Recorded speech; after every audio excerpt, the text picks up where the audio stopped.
সতীপীঠের মধ্যে যে পীঠটি ভয়নাশ, তপস্যা ও রক্ষা শক্তি প্রতীক, তা হল জলস্থান সতীপীঠ। এই সতীপীঠটি অবস্থিত মহারাষ্ট্রের নাসিক অঞ্চলে ত্রম্বকেশ্বর জ্যোতির্লিঙ্গের নিকটবর্তী পবিত্র জলস্থান ভূমিতে। পুরাণ মতে তক্ষযজ্ঞের পর মাতা সতীর আত্মাহুতির পর শিব যখন তাণ্ডব করেছিলেন, তখন ভগবান বিষ্ণু সুদর্শন চক্রে সতীর দেহে পণ্ডিত করে। এই স্থানে মাতা সতীর চিবুক পতিত হয়েছিল। এই কারণে এই পীঠ সাহস, ধীরতা ও আত্মবিশ্বাসের প্রতীক।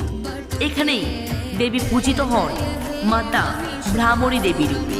তিনি অশুভ শক্তিনাশিনী রক্ষা করতেন।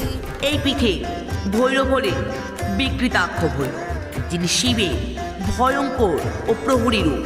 রামায়ণ যুগ থেকে পরিচিত এই জনস্থান আজ ও শক্তি ও সাধনার এক পবিত্র তীর্থ। কমেন্টে সবাই লিখবে জয় মা ভ্রামরী।